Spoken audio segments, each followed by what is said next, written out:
Hi, I'm Eddie Burke. I've been the bartender at the Hollywood Improv for 40 years, and this is my podcast, Eddie's Bar at the Improv. All right, guys, welcome to Eddie's Bar at the Improv.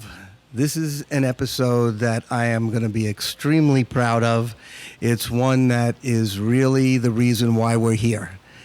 I'm going to be interviewing the founder, Budd Friedman. And great start. Great start, Bud. I love that.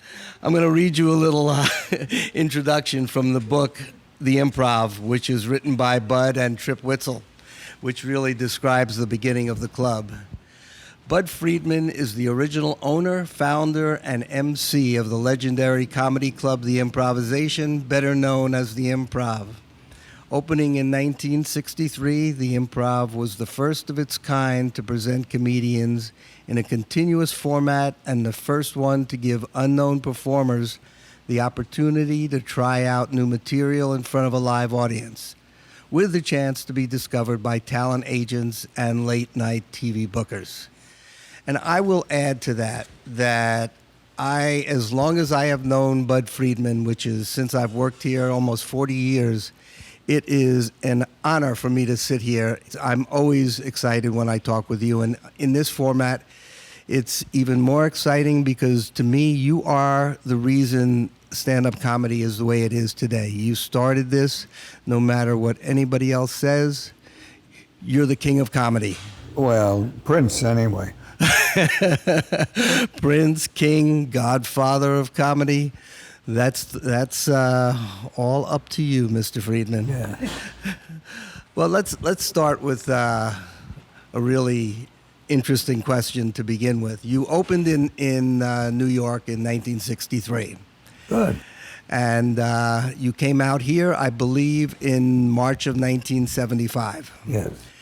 What brought you out here at that point? What made you come to L.A.? Well, it was a natural extension for the Improv to East and West Coast. And the minute I got on the plane.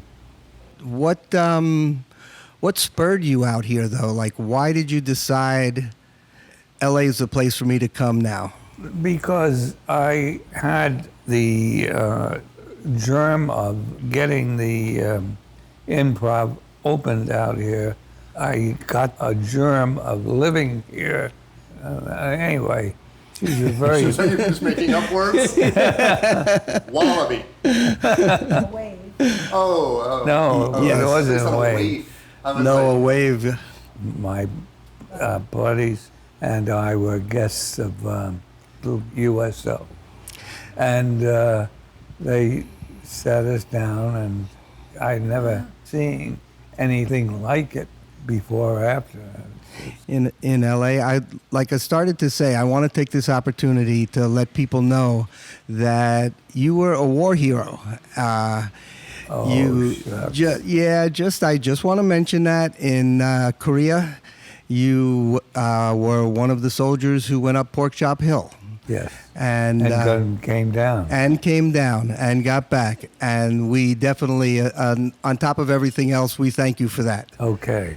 All right, so let's go on with the next question, which follows for this is like, why did you choose this location? I came out here with a wonderful actor, singer by the name of Jack Knight.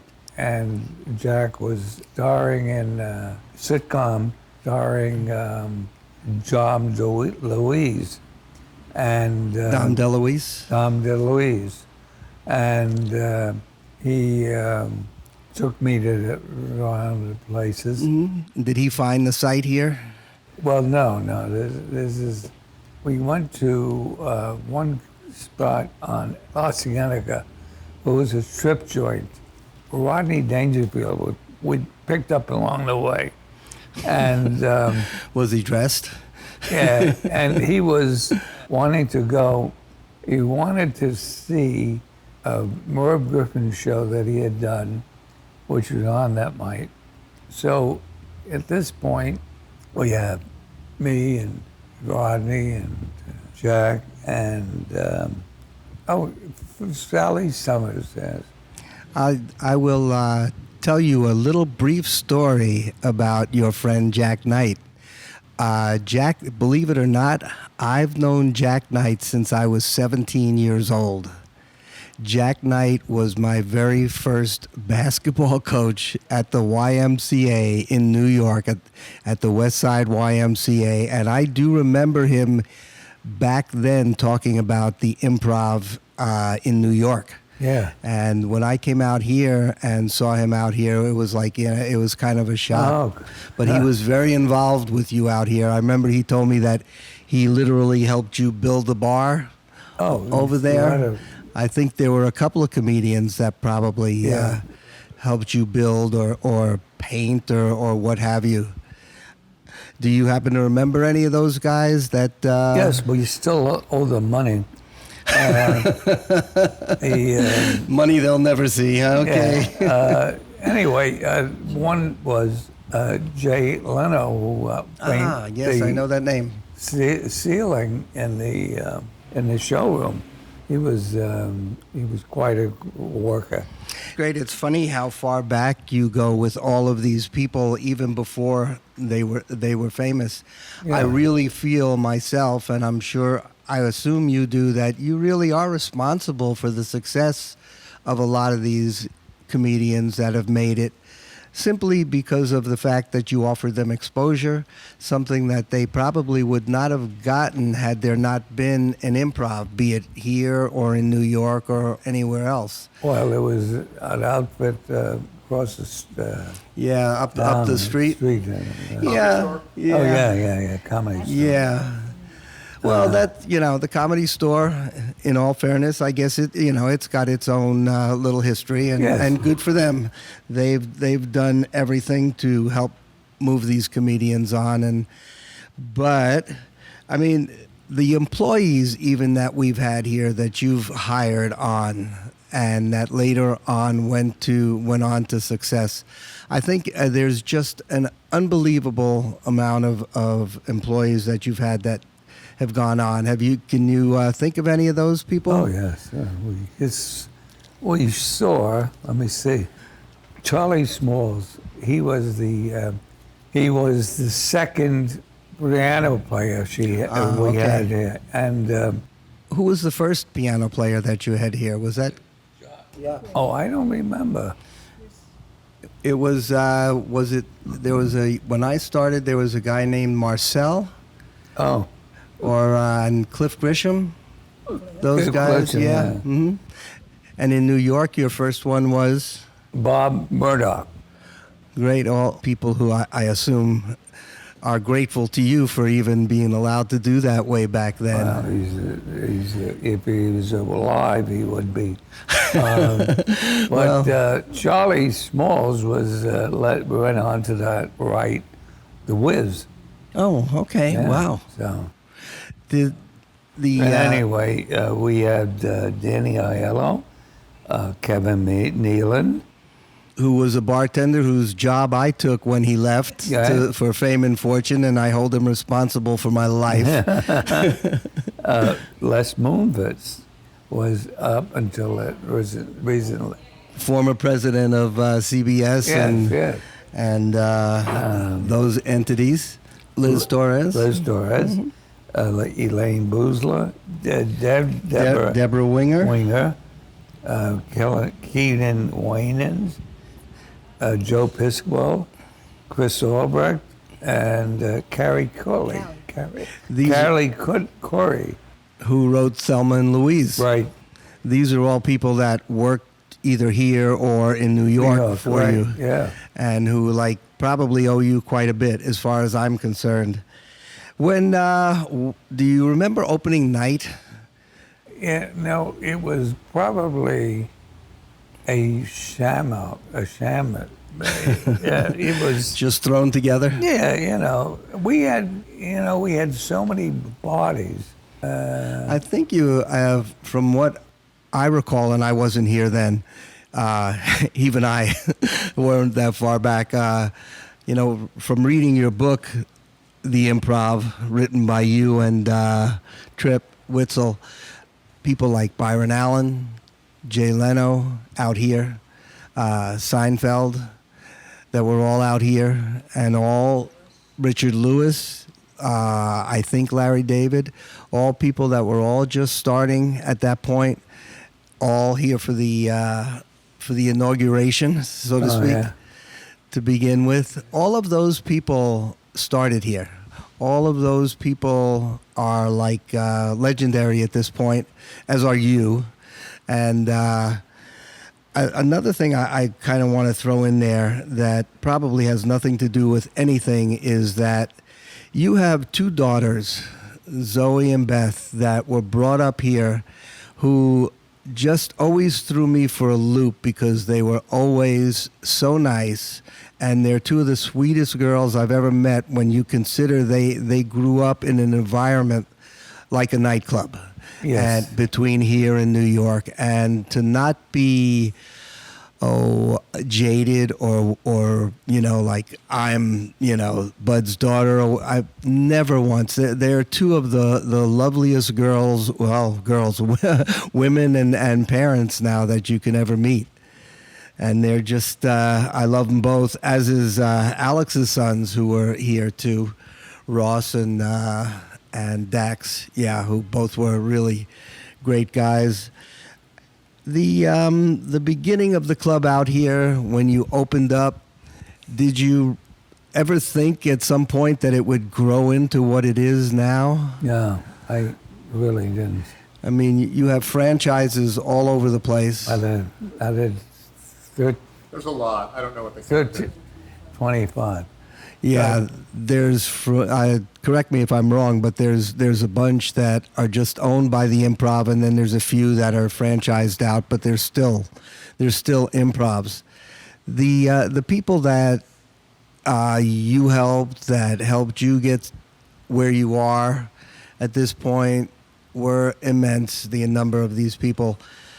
Is there anybody that kind of like sticks out that you feel like maybe you didn't think they'd get there, but they just kind of blew up? Well, there's only one I speak badly about, and that's David Brenner. The humor escapes me. When you first met Andy Kaufman, this is like, I just knew him a little bit, but I'm sure you knew him a lot better. When you first met him, was there any inkling that somebody this far off was going to go this far? I couldn't believe it. Where is that? That big table back. It's Andy hosting Evening at the Improv, yes. With me standing in the background. Everyone said, how can you get into your universe? And he was in his own universe. He is really as he was extreme. As the little bit that I knew him, he was extremely strange. Yeah. I mean, he's the one that would push the audience as far as he could. I remember once when he was performing on, we won't call what I'm about to say a performance, but I think it was a Friday night or something. He had a table brought up on stage, sat down, called up a server, ordered his dinner, ate his dinner, and said goodnight. And that's... Did he tip his waiter? I don't remember, but unfortunately, Andy passed away, and I do believe you threw him a going away party here. Yes. Well, I think because you threw him that party here, that going away party, I do believe, if I remember, people just didn't believe he was going to pass away. Yeah. To this day, I get people that'll come in from back in the day then and go like, he's going to show up one day. We just know it. I mean, that's the thing Andy would do. He wouldn't just, throw a party and then not show up. He'll be back. Uh-huh. It's the kind of thing that he did. He had a partner, too, named Bob Zamuda, who was kind of like his alter ego, who hopefully one day we will get down from wherever he's living in Tahoe now or up there to be here. But he also is another strange one, Bob Zmuda. But that's comedy. Yes. You know, it's all strange people. Even sometimes the owners of the comedy club, Mr. And Friedman. even the bartenders. Yes, I Yes, mean, yes. you wouldn't be who you are if we all weren't a little bit different, and we all have to.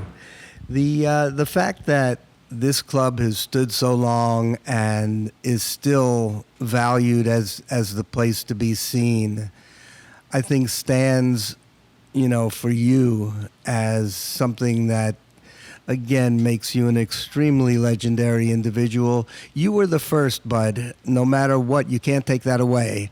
You were the first to start all this. And everything that has followed since, no matter what other clubs or coffee shops or pizza parlors that have stand-up, they all follow because of what you started back in 1963 in New York. And I think for that, everybody is grateful. It's just been a trip that, I fortunately have been here almost 40 years and I've seen all sorts of changes and everything that's gone on. And, to me, you are the godfather of comedy. You are the man that started it, and you are the man that will always be remembered as the one that was first, because they've all followed in your footsteps. And I just want to thank you so much. Well, I can't be my usual Vivacious self. because of my speech impediment.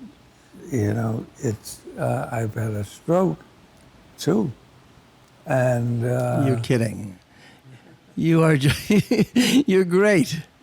and it's here.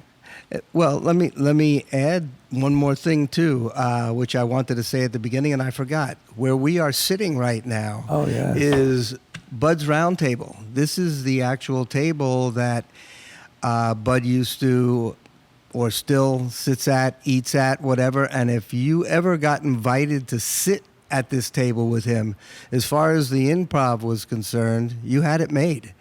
This was all you'll ever hear is some of these comics go like, oh God, I was just praying that Bud would just invite me over to sit down with him. Or like when I sat down with him, it was like I felt like I had it made.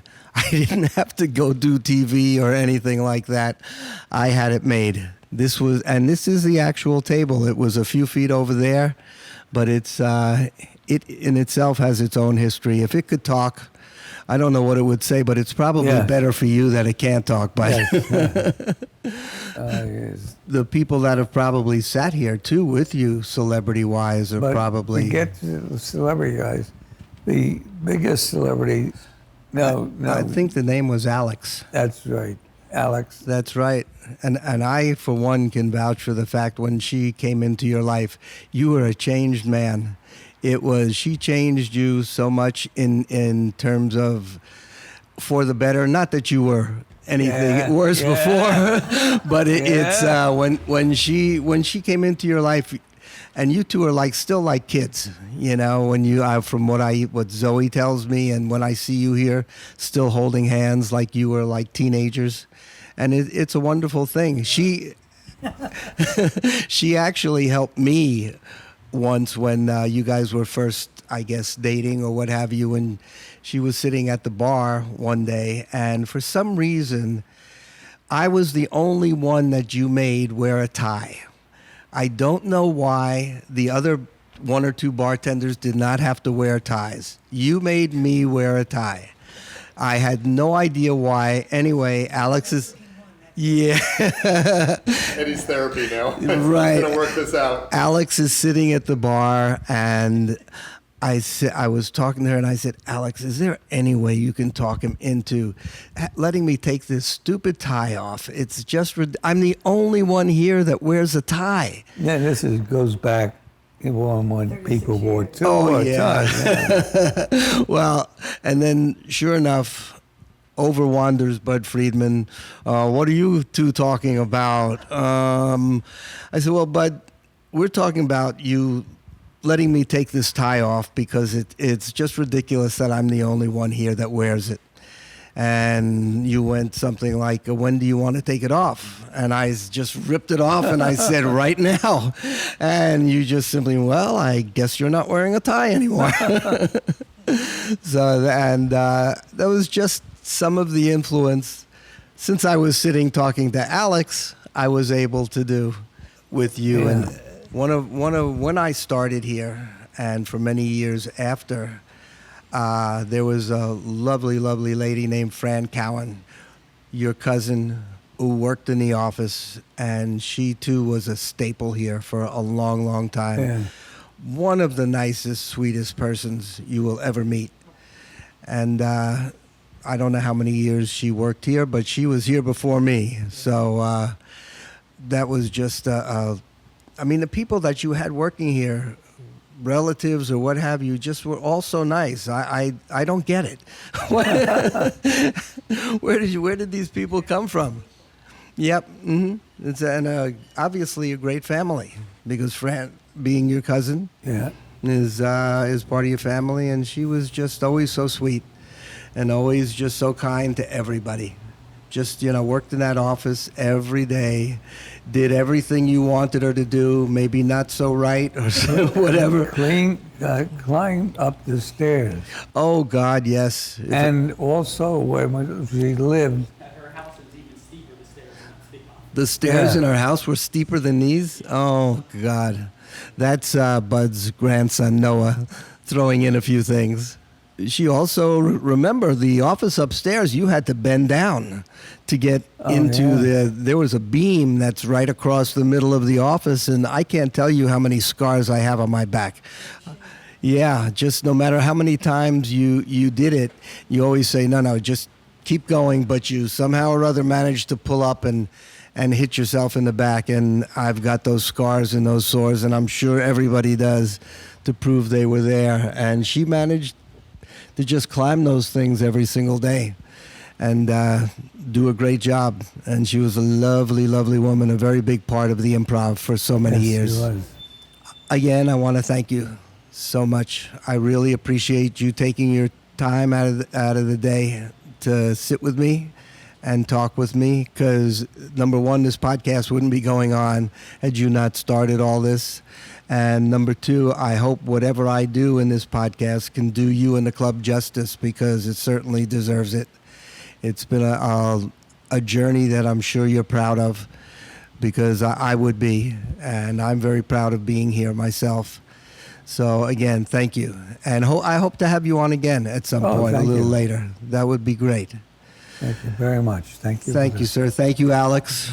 I appreciate it. That's his lovely wife. Can I ask a question that might be totally inappropriate? Yes? That wouldn't be news.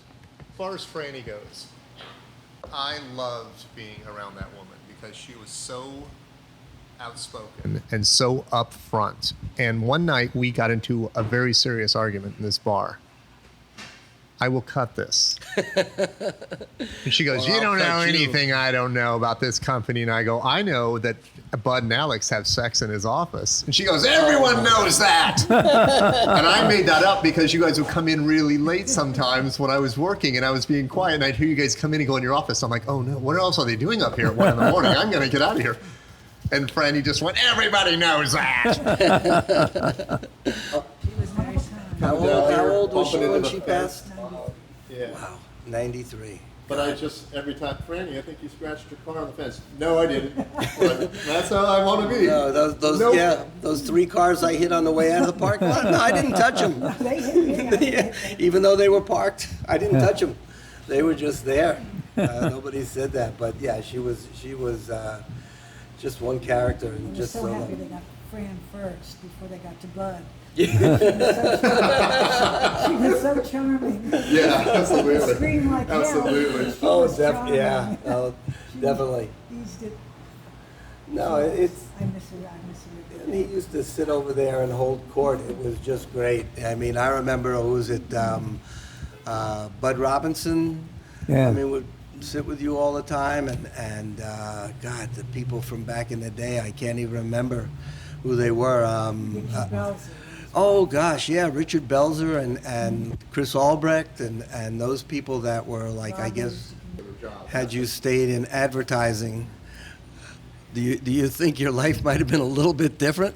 Are you Well, grateful for that change? Bud was going to sell the club when we first met him. Yes. Yeah. Well, that's another thing. That's right. At any point, were you ready to call it a day? I was ready to call it a day back in the He was going into real estate. 90s, 80s, About 88, 87. 87, 88. And Before the TV show. no, before the 'Cause I think TV we show. were just really dating. I think we were married a year. Before the TV show. Yeah. And it was Chris Albrecht, Steve. Steve Mark. Spisco, Mark. and Mark Leno. And they offered me Stop to that. $400, $400. $400 for the club. Wow, what a deal! I said, no way. This is, This was before Evening at the Improv. yes, yes, Yes. Mhm. just before. Right. When the next thing I know, there's a knock on the door, and it's Mark, Mark, yes. he was always sneaking around. He's always sneaking around. And he came up and said, well, you need some money, and I did somewhat, and so he loaned me some money, and then we tried. It was a long try. Yeah, Yeah. that- anyway. Yes, I remember when he came in. I don't know what year it was. Well, I think I was already here a year when that occurred. Bud But and I were married in 1981. and the Evening at the Improv started what in We 80, met from a honeymoon. 82 or 3? 82. And that's really what kind of put you Yeah, back on the map. was, That yeah. was like an unbelievable time. That show was just everybody. I mean, even you had Ed McMahon host one day. I remember Carson was in here.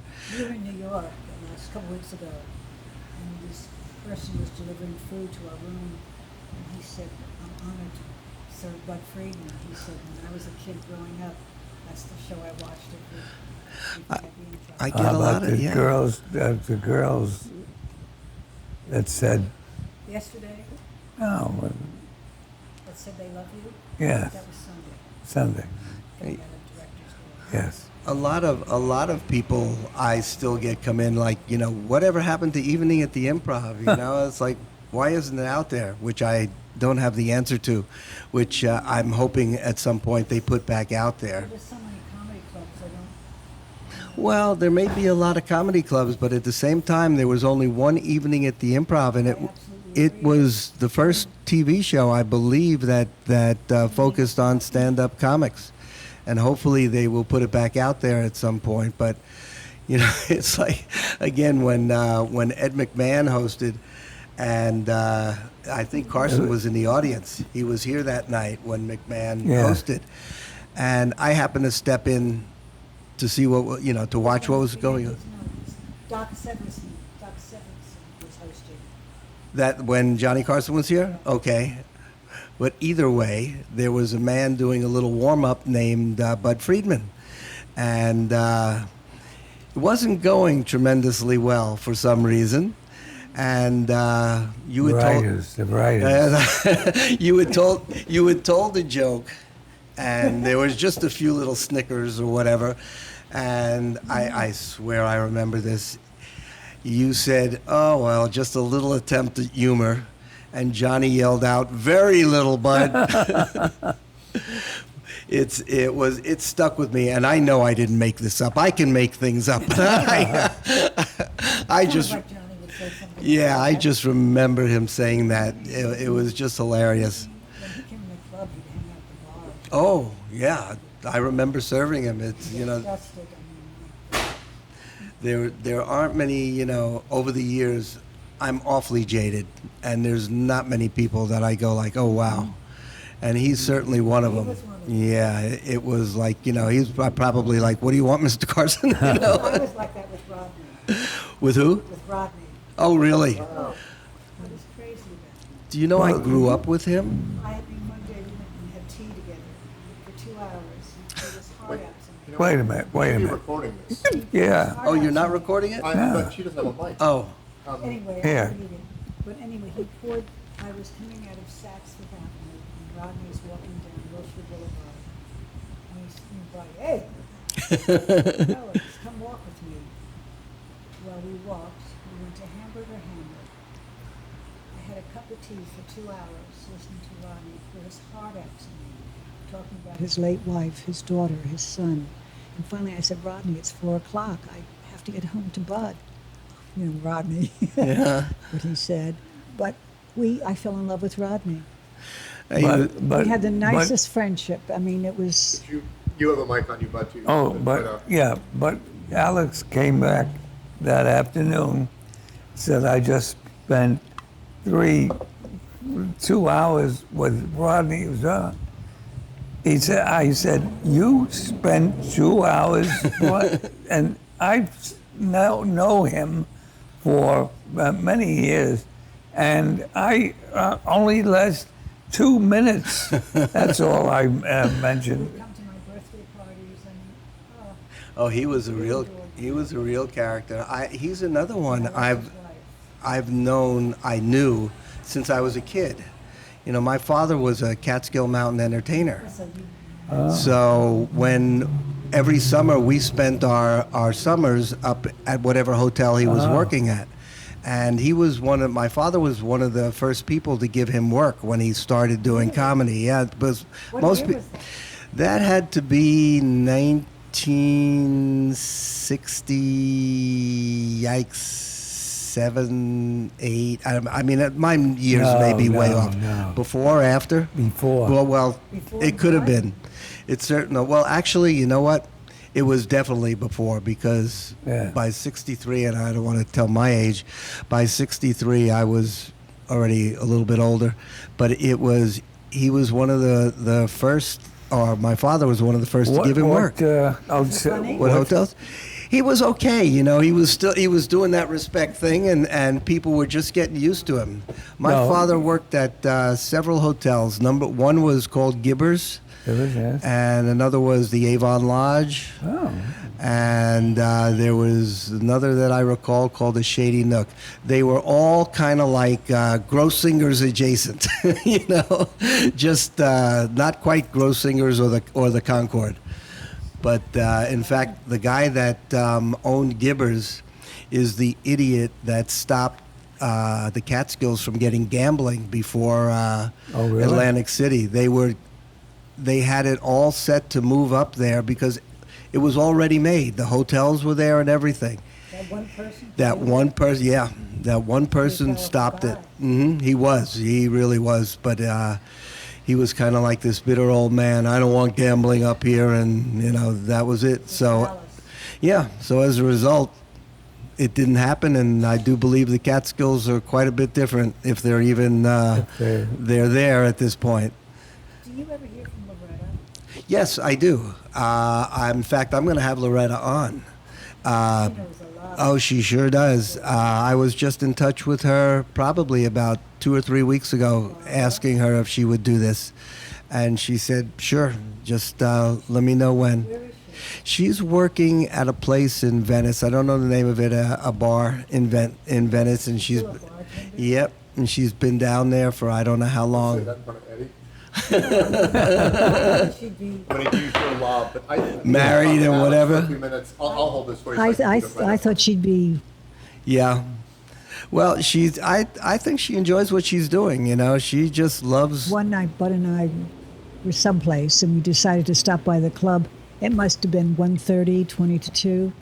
And we walked in and she was on the bar dancing. Yep. She almost- You know, it's funny, those days we had a Oh, my. whole crew of what went on after Bud left the club?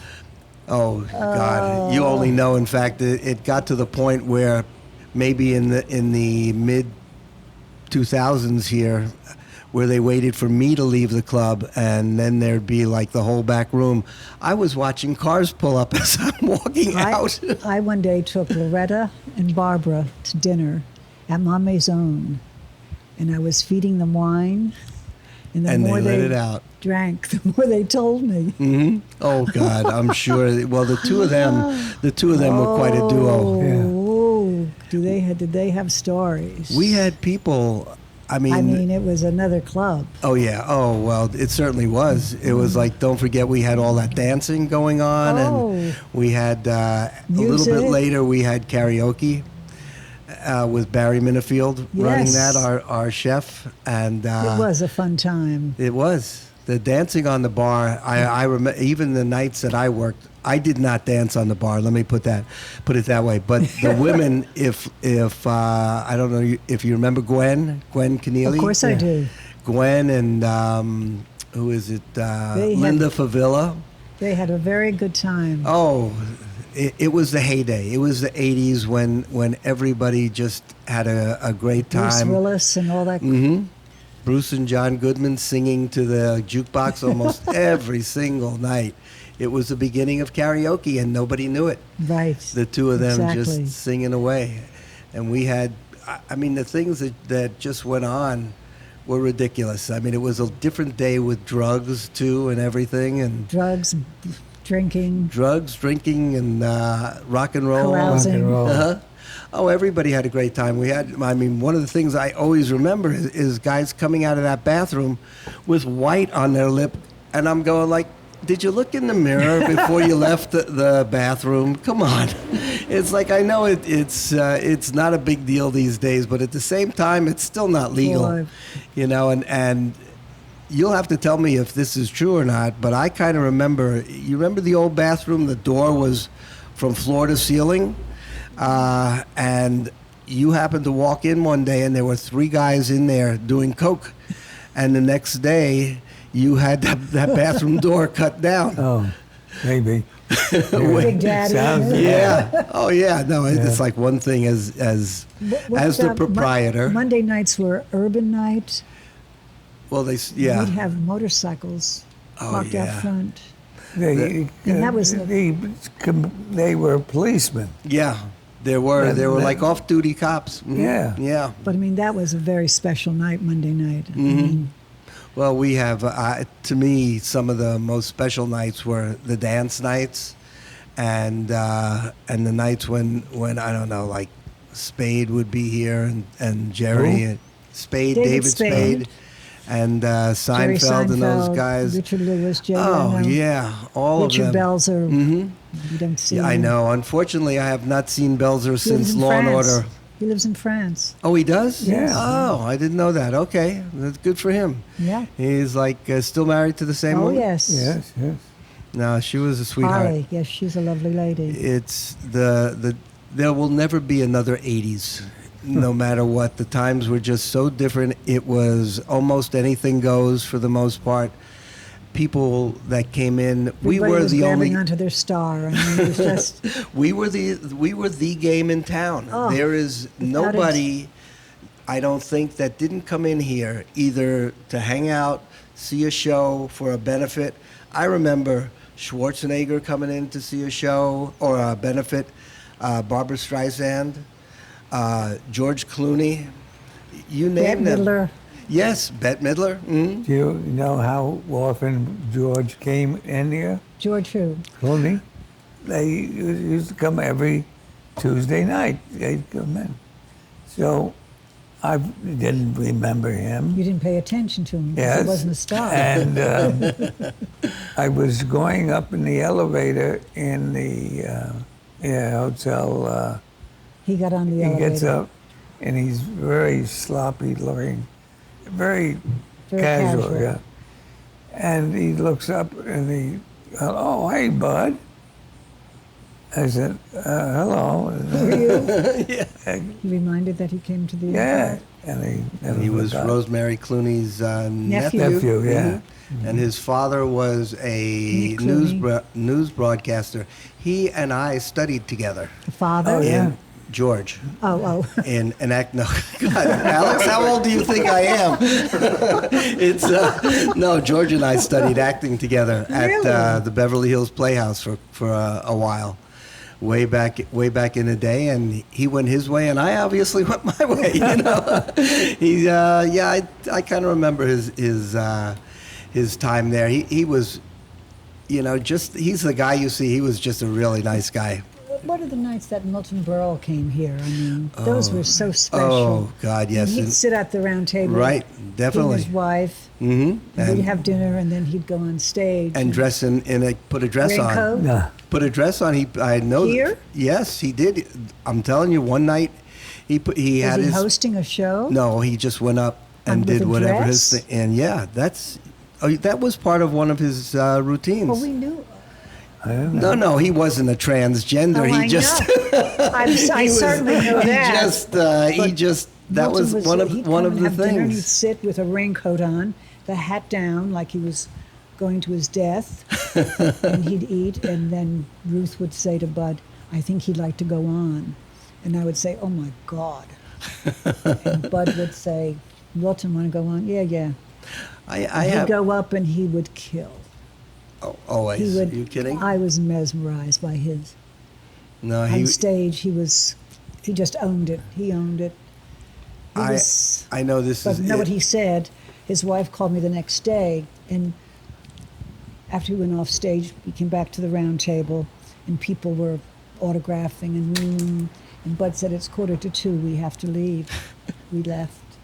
His wife calls me the next day. She said, "Alex, thank you for a lovely evening. Milton really loved it." But I have to tell you what he said leaving the club. He leaves the club and she drives. Milton didn't drive. And he gets in the car and he said, "I hope these people don't think I work this shit house all the time." That's After the him. applause and everybody adoring this man. That was Well, he deserved it. He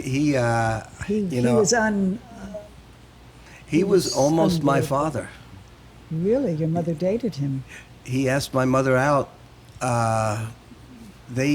My mother used to be part of a dance team called the Barson Sisters, and when they and my father worked a nightclub way back, I don't know Eddie when. Burl. It could have been Eddie Burl. Yeah, it could have been Eddie Burl instead of Eddie Burke. There was a Eddie place Close called. Burl enough.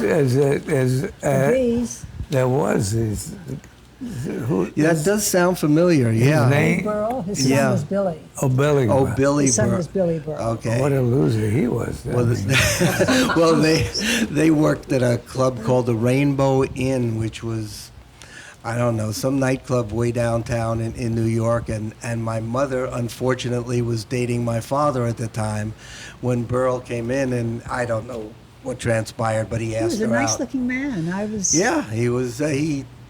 The rumors have it he was nice looking and well endowed or whatever. I He mean, was that nice was. looking. He gave us pictures when he was quite young. I thought he was yes, he was. nice looking. But it's amazing how many people have crossed everybody has crossed your path. I mean, there's One way or another, yes. Just everybody. It's just not. I don't think you can name anybody that doesn't have some tangential Well, even touch on in Bud New in the York, walking improv. along, Bud in the wheelchair. Mm-hmm. Somebody will say, "Budd Friedman." Budd Friedman. Yes, Yes, I am. yes, Budd Friedman. Thank you very much, Alex. Thank you. Thank you, Eddie. I really Thank you, appreciate Michael. guys. Is there Okay. anything you could tell us that maybe nobody's ever heard about Bud? And it can be off color or whatever. It doesn't Oh, I'm matter. not afraid. We I'm just, not you know, afraid. it doesn't make a I'm not difference. afraid Just of that. yeah, go, just go for it. Like I don't know. Our grandson is daughter. Oh, that's right, Noah. Can you step aside for a little while? No, I'm kidding. Bud's pretty upfront. Yeah. What you see is what what you you really get. get. If he has something to say, you're going to hear it. You know that. Yes, I do. I've gotten it many times over the years. My husband has become such a strong man in the past 4 years that for this guy to get up every morning and have a nice attitude and want to do things and go to New York and go to the theater. Oh, I can't imagine. I The mean- things I hear from Zoe about what he does, and even under the circumstances, it's. And I mean, nobody, yeah, you know, it's you know, good for you. Still Bud. has time for really a joke. good or for you. Listens to a joke and can see the humor. He's a pain in the ass many times. Well, he always was. I It's mean, not that he always- wasn't. that hasn't Always changed. Demanding, very demanding. But he's my hero. Yeah, He's good. really my hero. He's the boss. You know. Well, he's not. I took part of that boss. No. I meant here. I Yeah, know who, right. Alex. I've known you long enough. I know who's in charge. Believe me. But he is my hero. And well deserved. Yes. Thanks, guys. He's a Thank good you. man. Thank you. I just appreciate it. I hope we can do this again at some point.